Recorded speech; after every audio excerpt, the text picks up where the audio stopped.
میں زیغم خان صاحب، آپ تو اس کو فالو بھی کرتے رہے اس پورے معاملے کو، آپ سے پہلے بات بھی ہوتی رہی ہے. یہ لیٹسٹ جو ہے، میری تو ذاتی رائے یہ ہے کہ خان صاحب اب چونکہ امریکہ کے ساتھ ٹھیک ٹھاک ان کو لگ رہا ہے کہ ہو سکتا ہے الیکشن ہو جائے، ہو سکتا ہے وہ جیت جائے، تو یہ نہ ہو کہ بالکل ہی امریکہ اور دیگر عالمی جو قوتیں ہیں یا انٹرنیشنل پاکستان کے الائز ہیں وہ کہیں کہ بھئی یہ تو ہم خان صاحب تو نہ ہی آئے پاور میں، تو وہ اپنا رستہ بھی کچھ ہموار کر رہے ہیں. لیکن آپ اس کو کیسے دیکھتے ہیں، یہ پوری جو بڑی تبدیلی آئی ہے، حقیقی تبدیلی؟ رضا، وہی بات ہے جو آپ نے کہہ دی. عمران خان کو اس بات کا اندازہ ہو رہا ہے، ہو چکا ہے، کہ انہوں نے اپنے آپ کو ایک فارن پالیسی لائبلٹی میں کنورٹ کر دیا ہے. انہوں نے جو پوزیشن لی، انہوں نے جو بیانیہ بنایا، اس سے پاکستان کے ایک اہم ترین تعلق، یعنی ایک دنیا کے ایک سپر پاور سے جو پاکستان کا تعلق ہے، اس کو انہوں نے خراب کر لیا ہے. اور پاکستان کے جو 3 اہم ترین تعلقات ہیں، امریکہ کے ساتھ تو ایک بینگ اے سپر پاور، ساری دنیا کو ایک تعلق رکھنا ہوتا ہے. تمام دنیا کے ہر ملک کا پہلا اہم ترین جو ریلیشن شپ ہے، فارن پالیسی ریلیشن شپ ہے، وہ اس سپر پاور کا ہوتا ہے. اس کے علاوہ سعودی عرب کے ساتھ انہوں نے کس طرح تعلقات خراب کیے، اس کی پوری کہانیاں ابھی تک ہی آتی جا رہی ہیں. ان کی نئی نئی قسطیں آ رہی ہیں کہ کس طریقے سے انہوں نے سعودی عرب کے ولی عہد کو، جو ایفیکٹولی اس وقت بادشاہ کا سٹیٹس رکھتے ہیں، وزیر اعظم ہیں لیکن وہ رولر ہیں، ڈیفیکٹو رولر ہیں سعودی عرب کے، ان کو کس طرح انوائے کیا اور ناراض کیا. وہ پہلے بھی ہمیں معلوم تھا. جس طرح انہوں نے سعودی عرب کے دورے کے بعد وہاں ان کے جہاز پہ چڑھ کر گئے اور سعودی عرب کے خلاف ایک الائنس، اس میں شمولیت کرنے کی کوشش کی، اور اس کی کانفرنس بھی انہوں نے رکھ لی اور ٹی وی بھی چلانے لگ گئے. چائنا والے بھی ان کے ساتھ بہت خوش نہیں تھے. تو انہیں اندازہ ہو رہا ہے کہ اگر انہوں نے حکومت میں آنا ہے تو ان کا یہ جو امیج ہے کہ وہ اینٹی امریکن ہے، اینٹی امریکن کا مطلب اینٹی ویسٹ ہے، حالانکہ وہ نہیں ہے، میری رائے میں نہیں ہے. ویسٹ ان کو بہتر نظر سے دیکھتا ہے، لیکن ان کا جو امیج بن گیا ہے خود پاکستان کے اندر ان کو بڑا نقصان دہ ہے، کیونکہ اسٹیبلشمنٹ کے لیے یہ بہت بڑی کنسرن کی بات ہو سکتی ہے، اور بہت سے سوچنے سمجھنے والے پاکستانیوں کے لیے اس وقت، جبکہ پاکستان کے لیے فارن پالیسی ریلیشنز بہت اہم ہیں. ہماری معیشت کے جو حالات ہیں اس میں ایک ایک تعلق ہمارے لیے بہت اہم ہے، تو وہ اس کو دوبارہ سے ٹھیک کرنے کی کوشش کر رہے ہیں. سیاسی طور پر ان کو کوئی زیادہ فرق نہیں پڑے گا، مطلب ان کے جو ساتھی ہیں، ان کے جو فالوورز ہیں، ان کو ہیوملیٹ تو ہونا پڑ رہا ہے دوسرے لوگوں کے ہاتھوں میں، اور انہیں عجیب و غریب اس کی وضاحتیں تو دینی پڑ رہی ہیں. لیکن جس طریقے سے انہوں نے ان کی جو بیس ہے ان کو موبلائز کر کے رکھا ہے، اور جس طریقے سے وہ ان پہ اندھا یقین رکھتی ہے، وہ تو ان سے نہیں ہٹے گی. لیکن بہت ہی افسوسناک بات ہے کہ پاکستان کی ایک بڑی، سب سے بڑی یا دوسری بڑی پارٹی کا لیڈر اپنے سیاسی مقاصد کے لیے، نیرو پولیٹیکل انٹرسٹ کے لیے، پاکستان کی خارجہ پالیسی کو اتنی بے رحمی سے داؤ دے لگائے. یہ کسی بھی پاکستانی رہنما کو نہیں کرنا چاہیے کہ آپ قومی مفادات کو اپنے ذاتی اور اپنے سیاسی مفادات کے لیے داؤ پر لگائیں. بہت اچھی بات ہم نے کہی، لیکن مجھے ایک جواب یاد آ رہا ہے کہ ہم کوئی غلام ہیں زیغم خان صاحب؟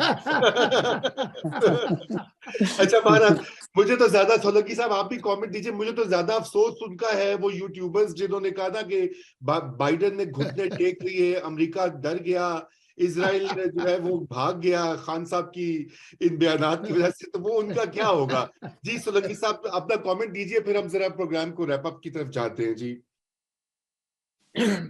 دیکھیں، جو خان صاحب نے فرمایا، میں زیغم خان سے بالکل اتفاق کرتا ہوں کہ صرف خارجہ امور کے حوالے سے نہیں، بلکہ ہر معاملے میں خان صاحب جو ہے وہ ایک اثاثے کی بجائے بوجھ بنتے جا رہے ہیں. یہ جو انہوں نے فرمایا، اب یہ جو نئی جو انہوں نے پوزیشن لی ہے، اور میں عامر ضیاء سے بھی اتفاق کرتا ہوں کہ خان صاحب کہیں گے دن ہے تو لوگ کہیں گے دن ہے، ان کے جو حامی ہیں وہ کہیں گے رات ہے تو وہ کہیں گے رات ہے.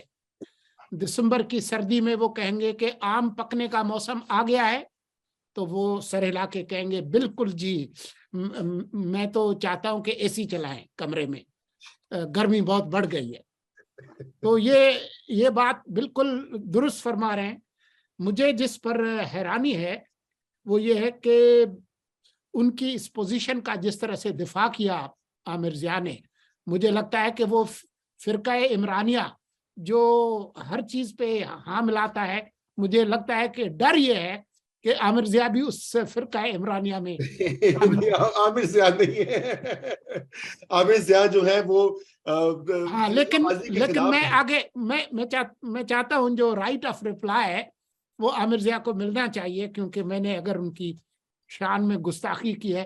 لیکن یہ آپ بات دیکھ لیں نا کہ امریکہ کے خلاف گالم گلوچ کر کے غلام نہیں ہے، ایبسولوٹلی ناٹ، فلاں فلاں. اب کرے کہ جی میں تو آپ کے خلاف نہیں ہوں، باجوہ نے امریکہ کو کہا کہ میں آپ کا مخالف ہوں، میں اس کا مطلب ہے کہ میں نہیں ہوں. اور باجوہ ذات اکیلے نے تو کچھ نہیں کیا نا، ان کے ادارے نے کیا. تو در حقیقت وہ اس ادارے کے خلاف امریکہ کی ہمدردیاں حاصل کرنا چاہتے ہیں. اس میں جو سیاست ہے وہ یہ ہے. لیکن بات صرف امریکہ کی نہیں ہے. جس ہوٹل میں ٹھہرے ہوئے تھے عمران خان امریکہ جانے سے پہلے، میرے ذرائع یہ کہتے ہیں کہ وہاں انہوں نے سعودی کراؤن پرنس کے حوالے سے کوئی الٹی سیدھی باتیں کی، اور وہ باتیں وہاں ہوٹل جو ہے وہ کسی طرح سے بگ تھا اور وہ سعودیوں تک پہنچی، اور انہوں نے اس کے ترجمے وغیرہ کرا کے ان کو پتہ چلا. اسی طرح سے کابینہ کے اندر جو انہوں نے گالی دی کراؤن پرنس کو، وہ ایک نہیں 3 وفاقی وزراء نے سعودی سفیر کو جا کر بتایا کہ جی ہمارے وزیر اعظم نے آپ کی شان، آپ کے کراؤن پرنس کے شان میں یہ قصیدے پڑھے ہیں. اسی طرح کی باتیں چائنا کے حوالے سے بھی ہوں گی. شاہ محمود قریشی بیٹھ کے جو ہے یو اے ای والوں کو جس طرح سے تڑی لگا رہے تھے جب وہ فارن منسٹرز نہیں آئے کشمیر کے. تو یہ ہر معاملے میں ایک عجیب قسم کی صورتحال انہوں نے پیدا کی. جی تھینک یو سولنگی صاحب. میں عامر ضیاء صاحب کو کے پاس بالکل ان کا رائٹ آف ریپلائی وہ ایکسرسائز کریں گے. ڈاکٹر اقدس افضل، میں چاہتا ہوں کہ آپ ذرا اس کے اوپر یہ فورن پالیسی والے جو معاملات ہیں اس کا ایک بہت اہم اینگل جو ہے وہ معیشت کے حوالے سے بھی ہے کہ امریکہ بہادر جو ہے آئی ایم ایف کا کرتا دھرتا ہے، اور جو باقی عالمی فائنینشیل انسٹیٹیوشنز ہیں ورلڈ بینک اور دیگر، وہاں بھی امریکہ کا اثر اور گلف جو پوری ریاستیں ہیں وہ بھی امریکہ بہادر کے کیمپ میں ہیں. تو یہ بتائیے کہ یہ اس طرح کی جو فورن پالیسی کے جو معاملات ہیں وہ کس طرح سے اثر انداز ہوتے ہیں، اور یہ اس کے اوپر کوئک کامنٹ دیجیے. اور پھر یہ بتائیے کہ آپ بی آئی ایس پی کا ذکر تو کہے تھے کہ بے نظیر انکم سپورٹ پروگرام میں جو لوگ ہیں ان کو مزید امداد دیجیے. پیسے کہاں ہیں؟ پیسے تو ہے نہیں حکومت پاکستان سے، وہ نکالیں گے کہاں سے؟ یہاں تو نوٹ چھاپیں گے یا وہ اور کیونکہ اخراجات تو کم ہو نہیں رہے.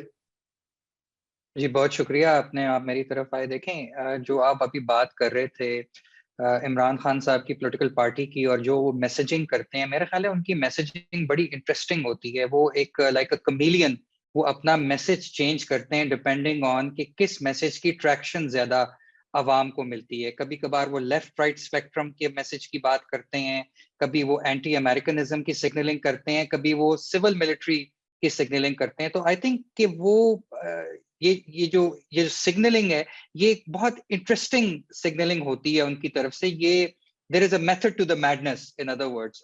تو میں ایک تو یہ بات میں کرنا چاہ رہا تھا کہ he is quite the political chameleon, number 1. Number 2 جو آپ کا کوشچن تھا اباؤٹ فارن پالیسی اور جو یو ایس کا امپرنٹ ہے آن انٹرنیشنل فائنینشیل انسٹیٹیوشنز، بالکل یو ایس جو ہے وہ ان کے بورڈ میں آئی ایم ایف کے بورڈ میں سب سے اس کی زیادہ ویٹیج ہے.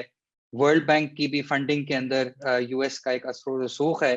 تو میرا خیال ہے کہ اگر پاکستان کے جو اکنامک اس وقت حالات چل رہے ہیں اس میں بالکل ایڈوائزبل نہیں ہوگا کسی قسم کی پوزیشن اس قسم کی لینا جو کہ خام خواہ میں پاکستان کو فٹ کرے اگینسٹ یونائٹڈ اسٹیٹس کے جو فارن پالیسی کے آبجیکٹیوز ہیں. میں سمجھتا ہوں کہ بالکل اس کی کوئی ضرورت نہیں ہوگی، کیونکہ ہمیں انٹرنیشنل فائنینشیل انسٹیٹیوشنز کی بہت زیادہ ضرورت ہے اپنی اکنامک اسٹیبلائزیشن کے لیے. اور فائنلی جو آپ کا کوشچن تھا بے نظیر انکم سپورٹ پروگرام کے بارے میں، آپ نے کہا کہ اس کے پیسے ہمارے پاس موجود نہیں ہیں. میں ایسے نہیں سمجھتا. میں سمجھتا ہوں کہ اگر پاکستان کی گورنمنٹ اور پاکستان کے لوگوں کی یہ پرائرٹی ہو کہ ہم نے ولنریبل طبقے کو سپورٹ کرنا ہے، اس کو انسولیٹ کرنا ہے، تو پیسے تو آپ کو کہیں نہ کہیں سے آپ نکال لیں گے، ریشنلائزیشن کے تھرو، کاسٹ سیونگ کے تھرو، اپنے پرائیویٹائزیشن کے تھرو، اپنی جو کار سرکار ہے اس کے ایکسپینڈیچرز کو کم کر کے. مطلب آپ کو یہ یاد رہنا چاہیے کہ ہم کار سرکار کے لیے 650 ارب روپے سپینڈ کرتے ہیں، جبکہ ٹوٹل سپورٹ جو ہم بے نظیر انکم سپورٹ پروگرام کو دیتے ہیں وہ اب آ کے اتنے زیادہ پیسے بڑھا کے وہ 400 بلین روپے کے اوپر پہنچی ہے.